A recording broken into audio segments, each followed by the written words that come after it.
It is good to be held in the love of God.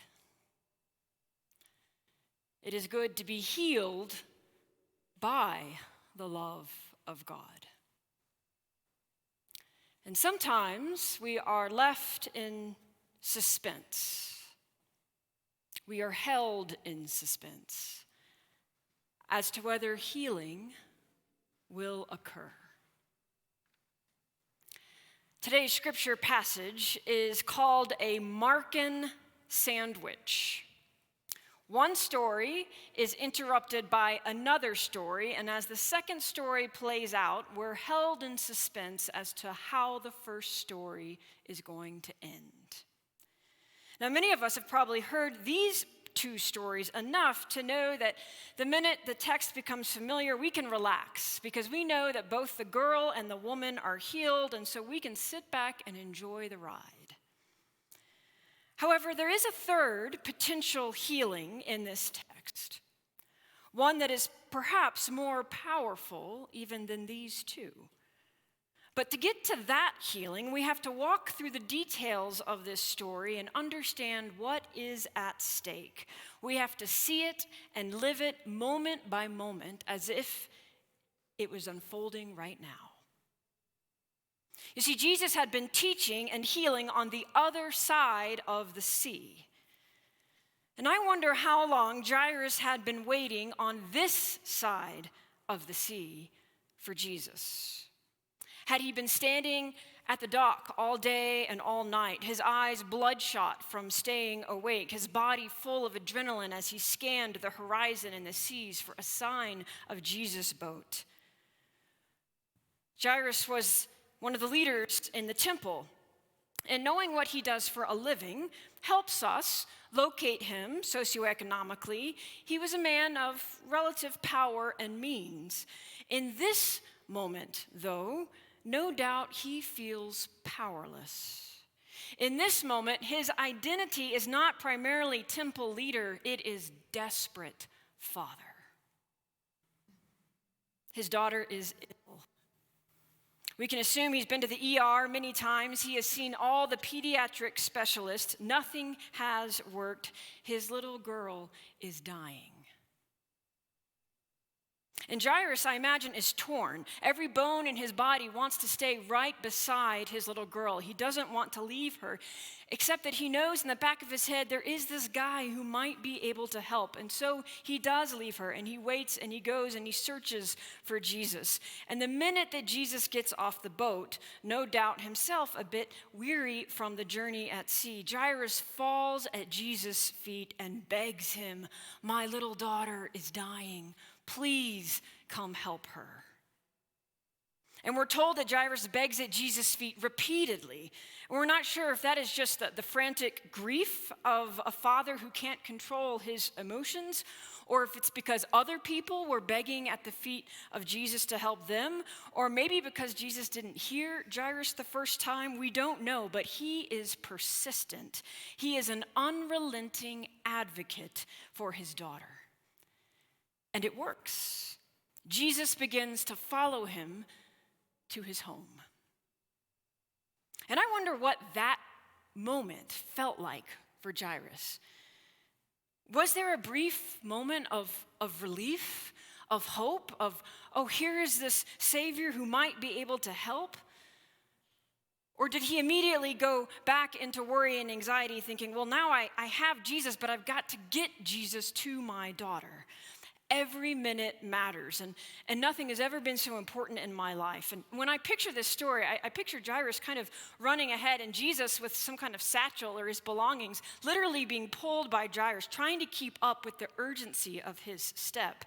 And as much as Jairus was praying to catch all the lights green on the way home, he does not only catch some red lights, he actually gets caught in a standstill traffic jam.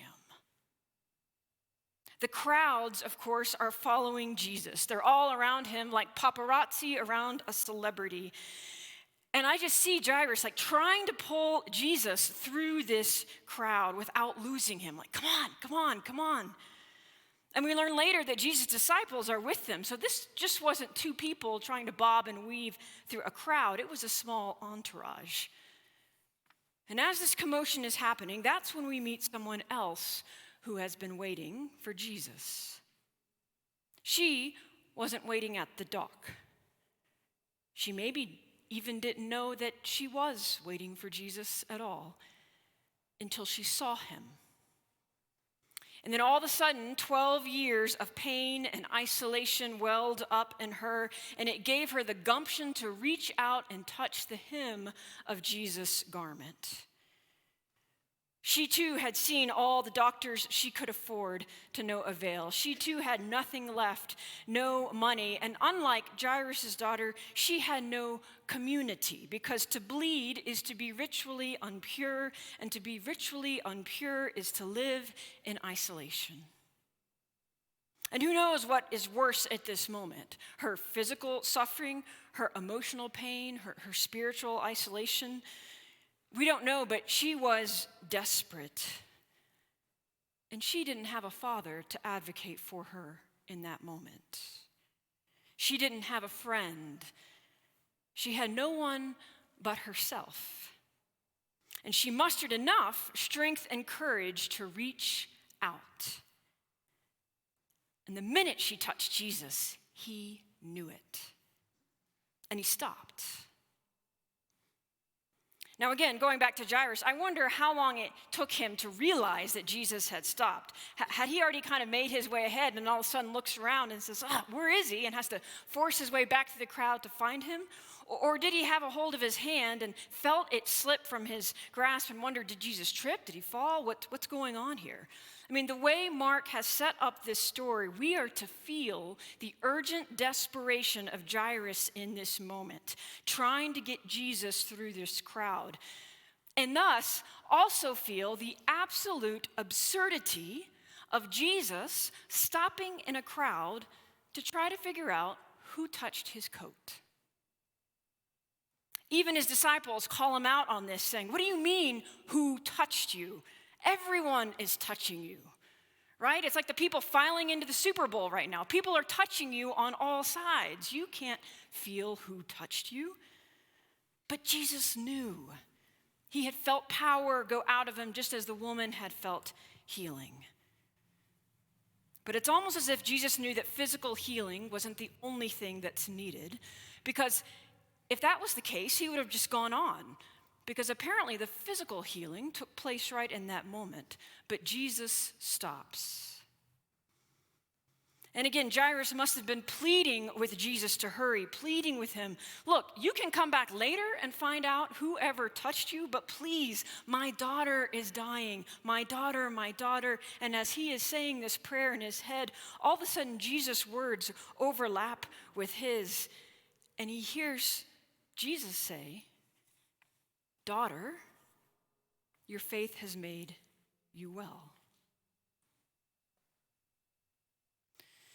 This is an amazing moment, because in the midst of all of this urgency of trying to get to this young girl's house, Jesus stops. Jesus moves toward a woman that all of society has been moving away from.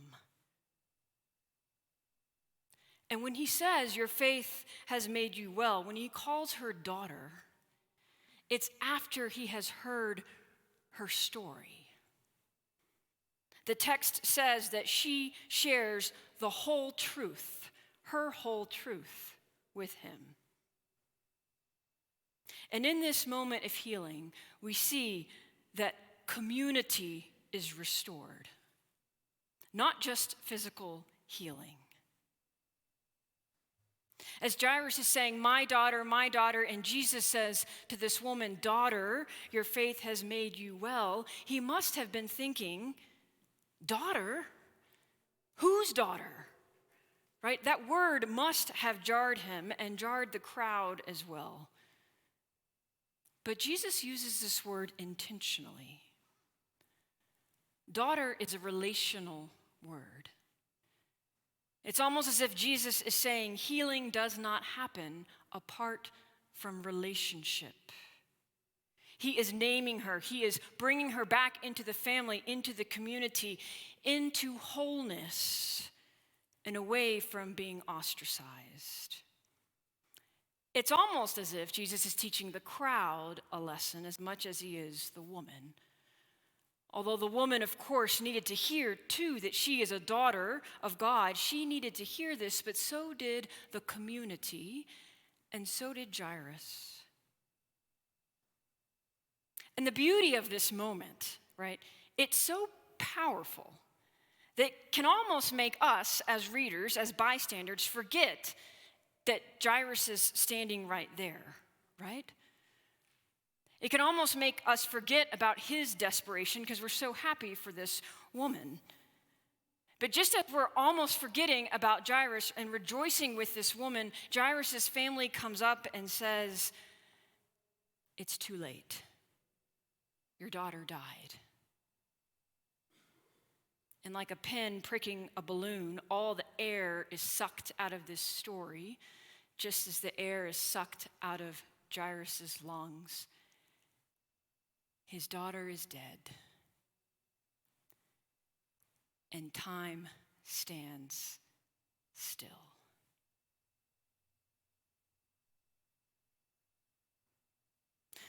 We feel Jairus' grief, and we too are heartbroken. Mark has set this whole story up for us to sympathize with Jairus, and we do. And we realize maybe that we were foolish to get distracted with Jesus. That woman who touched him could have waited one more day. What's one day in comparison to 12 years anyway? Jesus could have come back later and found her. All these minutes were wasted, and now it's too late. And it's at this moment that Jesus, in an utter sense of calm and confidence, says something that I think is very jarring and might have even been offensive to Jairus. He says, "Do not fear, only believe," he says.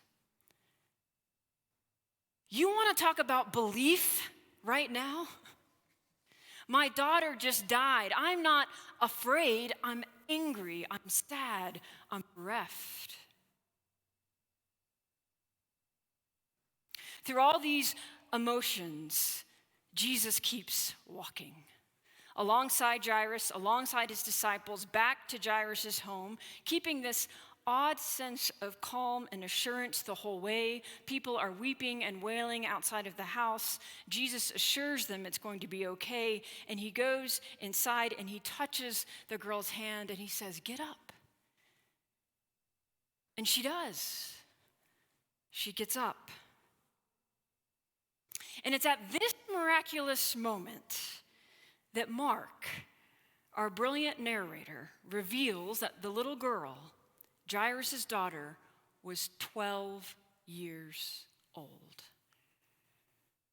And the light bulb goes off. At least it's supposed to go off for all of us. That number 12 should ring a bell for us. She had been alive as long as the woman had been suffering. And all of the parallels of this story start to hit us. The difference is that the girl is 12 years old and the woman has been bleeding for 12 years. That the girl is from a powerful household and the woman has no household. The girl has a father to advocate for her and the woman has no one to advocate for her. The differences are there, but more powerfully, the similarities hit us too. Despite their differences, suffering is suffering. And they both are daughters in God's sight. And Jesus is trying to get Jairus, and therefore us too, to move from caring not just about my daughter, but our daughters. Wanting us to see all of the suffering and to see all who deserve and need healing in our midst. I find this story very powerful because it's not a far leap for us to imagine the desperation and fear and pain that Jairus felt for his daughter. People will do anything for their children. And this is what Mark, I think, is trying to help us see that we will do anything for our children. And so he tells us the story about a father and his individual daughter. But along the way, we see another woman who needs a father, who needs an advocate, who needs a community. And he names that woman as daughter too. Jesus' perspective opens our eyes that we cannot just see the suffering in our midst, or that our loved ones are going through, or that our tribe is enduring, or our political party is going through. We must see the suffering of all. My daughter, Jairus pleads to Jesus. She needs to be healed. But what about the other woman? Isn't she someone's daughter too? What's amazing about this story is that Jesus cares for the particularity of Jairus' pain and grief. He hears his plea. My daughter. I hear you, Jairus, and I'm coming. Jesus shows us along the way there are other daughters out there too. And we're kind of hit like a brick wall in our face with the fact that it's far easier for us to care for those in our own family and in our own group than it is to care for those who are outside of our inner circle. But to Jesus, these two individuals, one a woman and one a girl, they are both daughters. They both have pain. They are from different classes socioeconomically, but they are one class in the eyes of God. They are beloved, and they both need healing. Both need an advocate. Both can stand and walk on their own, as we will see. They just need a little help. They just have to be seen first. And perhaps this is the question of the week for us as a country